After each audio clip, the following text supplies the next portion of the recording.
Good morning!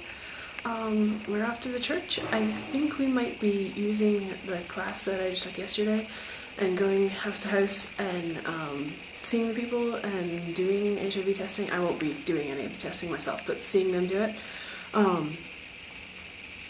Maybe? I don't know. We'll find out. Let's go see.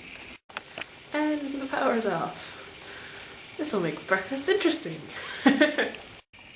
So what do you eat when the power's out and the microwave won't work and the coffee pot won't work and the stove won't work and the toaster won't work?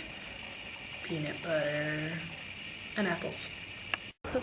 Okay, so had a lovely walk with them and now we're off to the church. Yeah, so several things. One, creche is a term that has something to do with childcare. I don't know if it directly translates daycare or anything, but later today we may go to the creche, which would be where the children are. And then why I am not doing the testing for the HIV thing. Partially because I'm not trained, partially because I don't really like needles, partially because they actually are doing the pre-post counseling for the rest of the person's drug regimen or treatment, which is for the rest of their lives, because you can't actually cure it, but you can manage it. So I'm not doing the testing because I can't commit to being there for the rest of their lives, like these people are doing, which is awesome. And yeah, so here we go.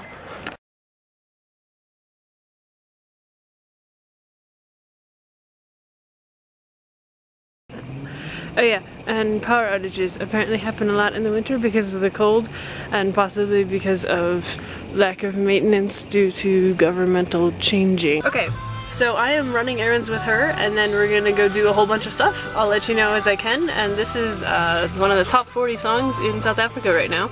They actually have a lot of really cool music and she might give me some. She's got 3 boys and I'm gonna be hanging out with her a lot because she's awesome and a lot like my mom.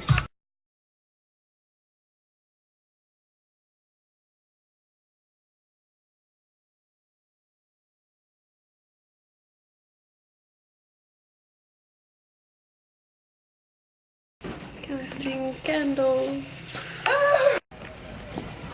Okay, so this is the cleanup crew over here. This is the door-to-door group, Okay. my door-to-door workers, but they will do the cleanup campaign.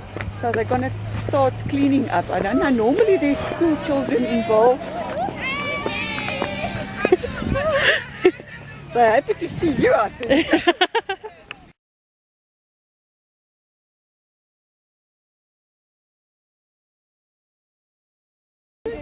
Is it rolling?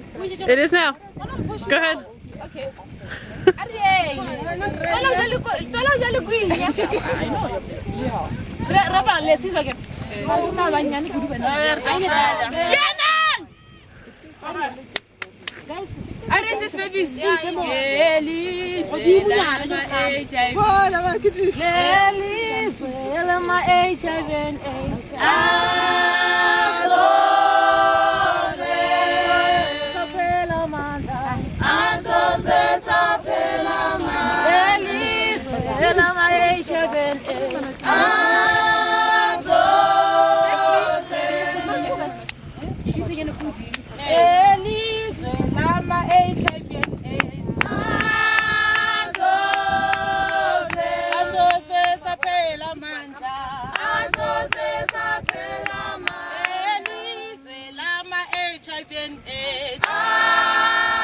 HIV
fast. Re mashole, ha HIV.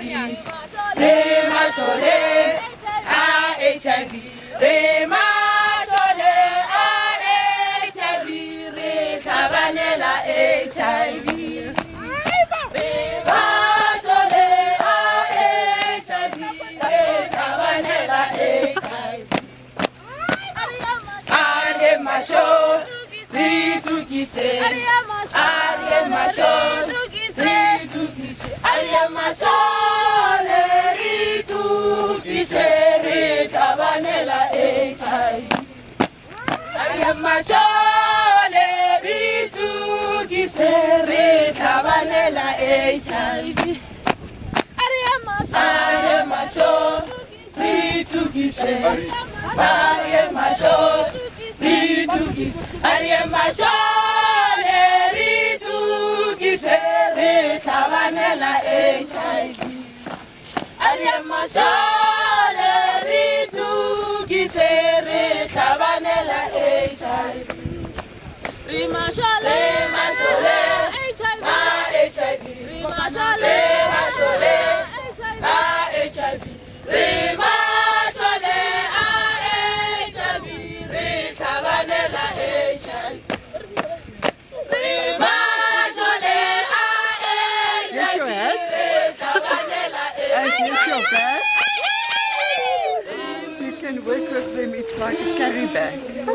Okay. Meleko le metswalle ka moka ya Afrika Borwa re le tsebisa ka bolwetsi ba HIV and AIDS bolwetsi bo boshuru bolwetsi bo bo tsena motho mang le mang motho wa mokhumi motho wa modidi bolwetsi bo a rakaretsa maphelo a rena ka moka bolwetsi bo bo sa kgethego ke tlhotlholetsa motho mang le mang gore a ye ditleliniking tsa gausi aya a di teko ya madi gobane teko ya madi a ile felwe teko ya madi ke magala fela bolwetsi bo ke bolwetsi bo bokotsi ke bolwetsi bo bo fetela ka madi ke bolwetsi bo fetela ka thobalano so ka moka ke a le tlhotlholetsa gore a di ditleliniking ro testa madi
Hello. How are you?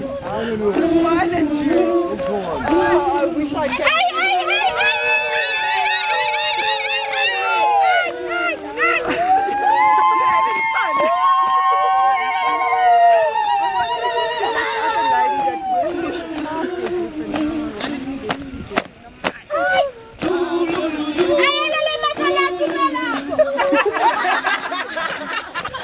so please it's better to go to the nearest clinic and check our status. If you have a TB, you can cure it. That is the good news that I have for you. So I encourage all people. TB, you can't enter in our lives. You can't kill our lives. We got your medicine. We got everything that you want. So TB, you are under our feet. You are defeated.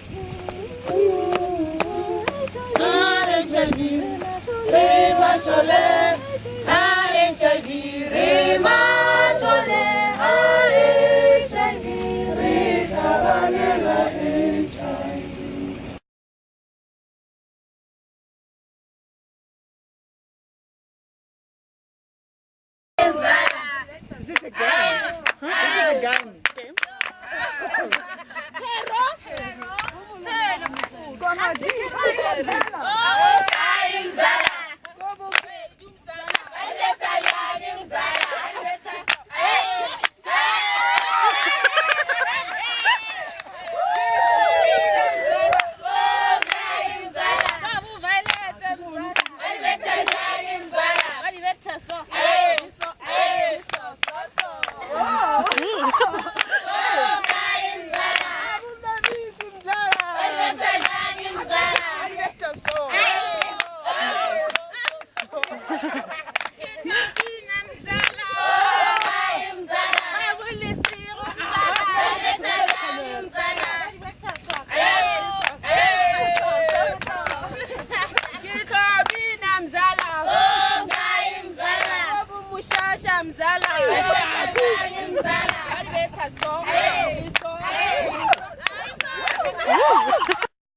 And we're off on a coffee run. Yay!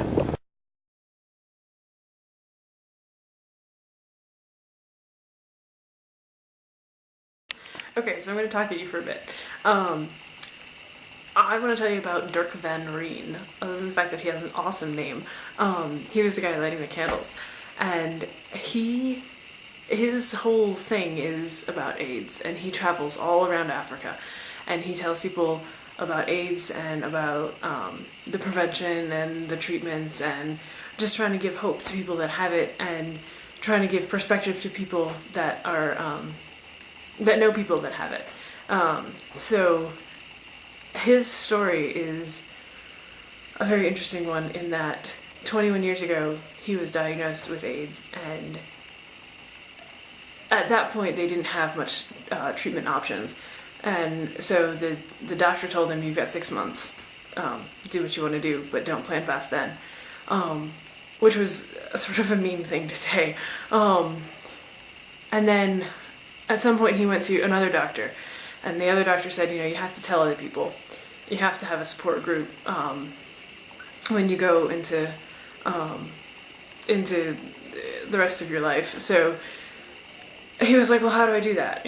And so the doctor said, write a list of everybody that you think you might want to have know that you have AIDS, and then go back over that list and put a tick next to everyone that actually has the time and ability to help you, and then go tell those people. And it turned out that the people on his list were his family.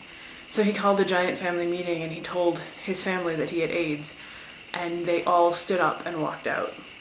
And he hasn't spoken to them in 21 years. So he knows what it's like to have that stigma and have everyone just walk away from you.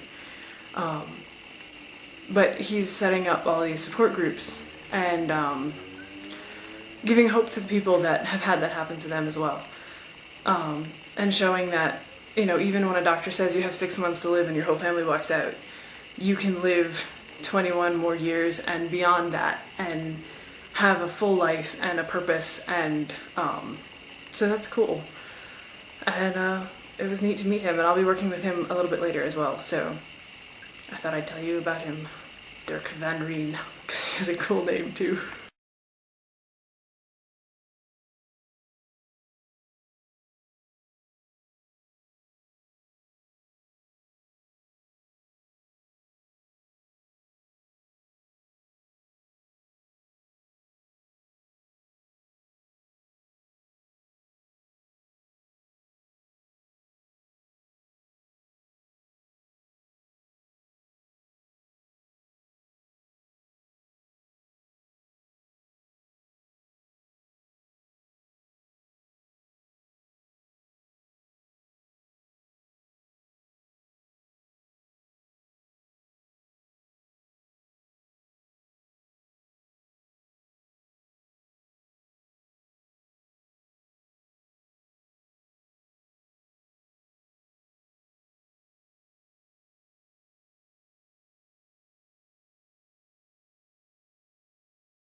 Oh, so we had dinner, lunch actually, but it was like at 3 and didn't end till like 5. Coolest thing that happened, before we had lunch, the woman that I was with and another woman from another NGO nonprofit organization, had a meeting, and through the meeting I realized that they were not from the same NGO. And all through the day, this woman has talked about like 10 different NGOs, or more actually, I think it was more like 20, 27 of them. She's a regional director for her NGO, and then there's a whole bunch of others. And in this meeting that it lasted less than an hour, it was a very short meeting, they went from having a general idea of what the problem was to figuring out how to solve it, with whom to solve it, and when. And the whole plan starts as soon as they go home. Like, it happened so quickly and so smoothly, and I was like, okay, you guys have to tell me how this happened, because I've been to countless meetings where you sit there and you talk for hours and you get to the end of it and you have questions and nothing has happened. And they have this whole thing set up. So there's like, they talk about it like a pie. If you have a pie, that's your project. And then each slice of the pie is a different NGO that has a specific thing that they do. And so when you come up with your project, you look at what pieces of that pie, you know, what pieces make up your pie. So what NGOs you need to make your project work. So that nobody's doing the same thing as someone else and work doesn't get done twice and nobody gets left out. And so then they get volunteers and they just share the volunteers among all the NGOs and all the projects get done, which is really a cool way to do it. So I thought I'd let you know.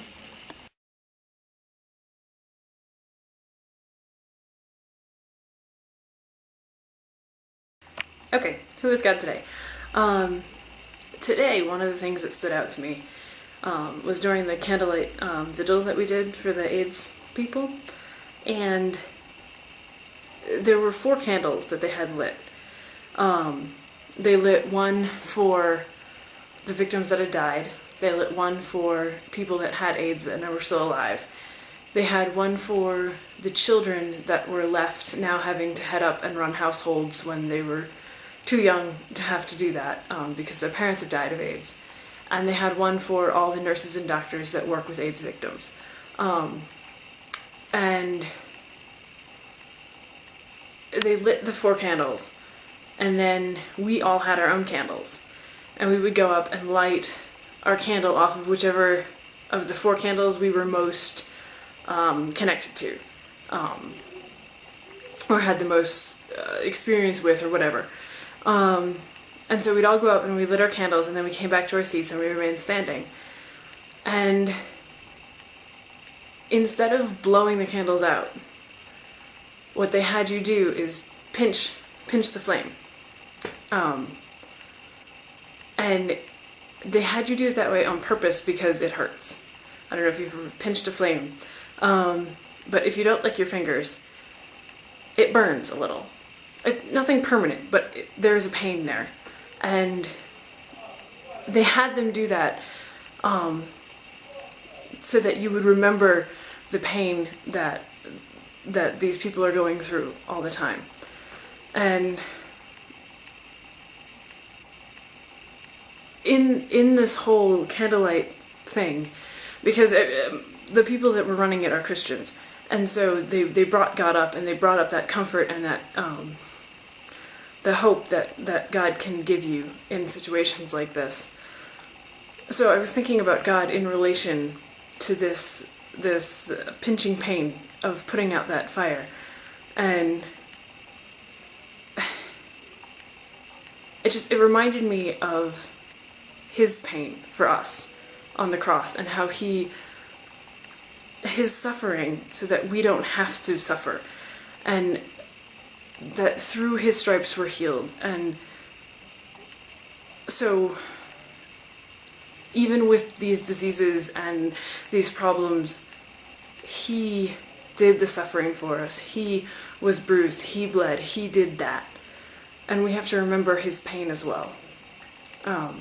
So today, he's painful. I guess he's in pain. He's done the suffering. So that's who got us today.